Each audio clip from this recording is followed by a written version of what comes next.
gimana caranya untuk persiapan tes TOEFL.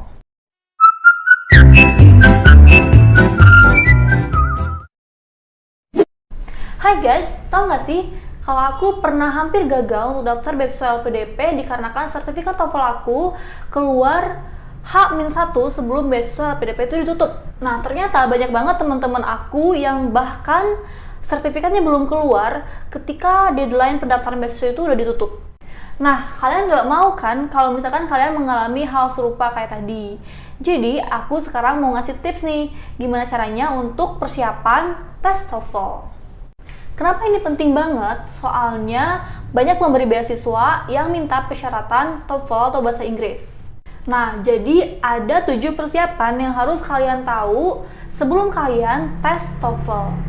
Jadi, persiapan yang pertama ini adalah setting goal. Di sini kalian harus menentukan tujuan kalian, berapa lama kalian mau belajar TOEFL. Apakah 3 bulan, apakah 6 bulan, atau setahun. Karena kenapa? Karena TOEFL ini adalah bahasa Inggris yang bukan dasar. Jadi ini udah di level B1, C1, C2 ke sana. Jadi bener-bener butuh persiapan yang matang, nggak bisa dadakan kayak tahu bulat. Contoh nih, kalian mau belajar TOEFL, belajar dari dasar dulu. Jadi kalian ambil les atau enggak belajar mandiri tentang basic English selama 3 bulan. Dan setelah itu kalian bisa lanjut masuk nih ke TOEFL. Ke TOEFL materinya 3 bulan juga. Setelah itu baru nanti kalian sebulan terakhir kalian bisa ambil kelas scoring. Apa itu scoring? Scoring ini dimana kalian belajar terus-terusan tentang soal. Jadi setiap harinya itu kalian bukan lagi belajar materi, tapi belajar mengerjakan soal di TOEFL, entah itu listening, structure, atau reading. Nah, berarti nih kalian punya persiapan 7 bulan untuk persiapan tes TOEFL. Nah, selain itu, misalkan kalian merasa kalau bahasa Inggris kalian ini udah cukup baik, kalian juga bisa langsung ke TOEFL dan kalian bisa ambil 3 bulan penuh untuk belajar intensif TOEFL, setelah itu scoring. Lalu harus siap-siap nih untuk persiapan kedua. Jadi menentukan target aja nggak cukup loh. Banyak orang yang udah nentuin target, ingin belajar berapa lama, berapa bulan, tapi ternyata nggak bisa konsisten. Jadi yang kedua adalah time management. Jadi gimana caranya biar kalian konsisten setiap hari tuh belajar. Contoh, misalkan kalian hari ini pengen belajar 3 jam, setiap harinya kalian pengen belajar 3 jam. Coba kalian buat schedule, misalkan pagi 1 jam, atau siang 1 jam, terus malamnya sebelum tidur 1 jam. Berarti kalian setiap hari harus melakukan hal seperti itu, 3 jam belajar TOEFL, secara disiplin. Jadi sebisa mungkin pertahankan untuk kalian mengikuti jadwal belajar kalian sendiri sesuai schedule yang udah kalian buat. Oke? Nah, untuk selanjutnya ada persiapan baru nih. Nah, hal terpenting yang juga harus kalian tahu adalah format tes TOEFL. Jadi, kalian harus tahu skill yang di TOEFL itu ada apa aja, terus waktunya berapa lama, terus directionnya kayak gimana.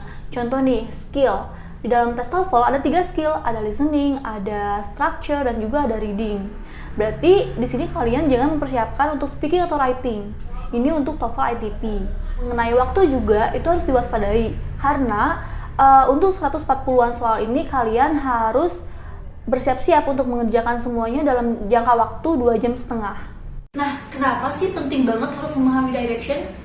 Karena gini guys, contoh nih soal listening. Di soal listening ini nggak bakal ada transkrip bahasa Inggrisnya.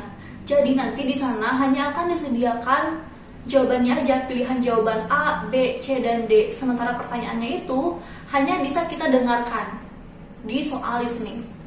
Nah, sekarang lanjut ke tips yang keempat. Kalau yang tadi kalian harus sudah paham dulu tentang format tes TOEFL, sekarang kalian harus paham tentang cara menjawab untuk tes TOEFL. Kenapa? Karena banyak banget pertanyaan-pertanyaan yang benar-benar bikin jebakan. Contohnya di structure, terus ada lagi jebakan di tes listening, atau enggak terjebak di soal-soal reading yang bikin kita lama banget ngisinya. Padahal meskipun teks-teks di reading itu panjang, kita kalau tahu caranya bakal bisa ngejawab dalam waktu beberapa detik aja. Tips yang selanjutnya ini adalah simulasi. Kenapa sih penting banget buat simulasi? Karena gini, misalkan kita langsung tes TOEFL dan ternyata nilainya nggak sesuai dengan keinginan kita, nanti kita benar-benar bakal harus ngulang lagi dan harus mengeluarkan cost yang banyak. Karena tahu sendiri kan kalau TOEFL itu biasanya harganya itu sekitar 400-500 ribu sampai 600 ribuan gitu satu kali tes. Nah, jadi kalau misalkan kalian ikut simulasi, nanti kalian bisa tahu bayangan nilai skor kalian itu berapa. Dan biasanya tuh bedanya itu cuma sedikit. Misalkan kalau di simulasi kalian nilainya itu 450, nah di aslinya jatuh sedikit jadi 430. Atau kalau misalkan di simulasinya itu kalian 570-an dan ternyata di tes aslinya itu kalian 550, kayak gitu. Jadi lebih baik sering-sering belajar simulasi daripada langsung tes untuk yang sebenarnya. Dan kalian tahu dulu nih, kira-kira nanti kalian bakal dapat berapa skornya. Nah, kebetulan di Scholars kita juga sering banget ngadain tes TOEFL prediction yang gratis banget. Jadi kalian tinggal langsung ke scholars_ig di Instagram Scholars. Jadi tips yang keenam ini adalah refleksi dan evaluasi. Jadi kalian harus sering-sering banget refleksi kesalahan-kesalahan yang kalian lakukan ketika kalian mengerjakan soal TOEFL. Contoh nih, di structure. Kalian itu misalkan sering banget betul di angka 30-an dan salah 10-an. Nah, yang 10 itu jangan dibiarkan, tapi kalian cari tahu kenapa sih yang 10 soal ini salah sampai paham. Jadi nantinya agar ketika kalian melihat lagi soal yang muncul kayak gitu, kalian bakal tahu kenapa sih ini salah gitu. Tips yang terakhir adalah jangan mendadak untuk tes TOEFL. Kenapa jangan mendadak? Karena tempat tes TOEFL itu biasanya jarang dan gak semua tempat les atau tempat kursus itu ngadain tes TOEFL resmi yang untuk beasiswa. Karena untuk beasiswa ini biasanya diminta tes bukan yang prediction tapi yang disupport oleh ITS. Nah, biasanya tempat tes TOEFL-nya itu biasanya di tempat-tempat seperti balai bahasa atau tempat kursus yang emang udah kerjasama sama ITS itu. Dan juga pelaksanaan tes TOEFL itu sendiri biasanya tidak setiap hari, tapi dalam satu lembaga itu biasanya dalam 1 bulan itu hanya mengadakan 2 kali tes, dan itu pun biasanya hanya untuk 20 orangan setiap 1 kali tesnya.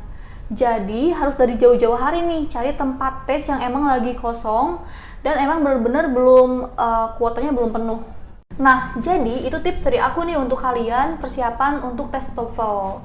Dan make a process, make progress. Kalau kalian punya tips-tips lagi ketika kalian belajar TOEFL, kalian bisa komen di sini. Dan jangan lupa juga untuk like, comment, dan subscribe. Dan juga share ke teman-teman kalian.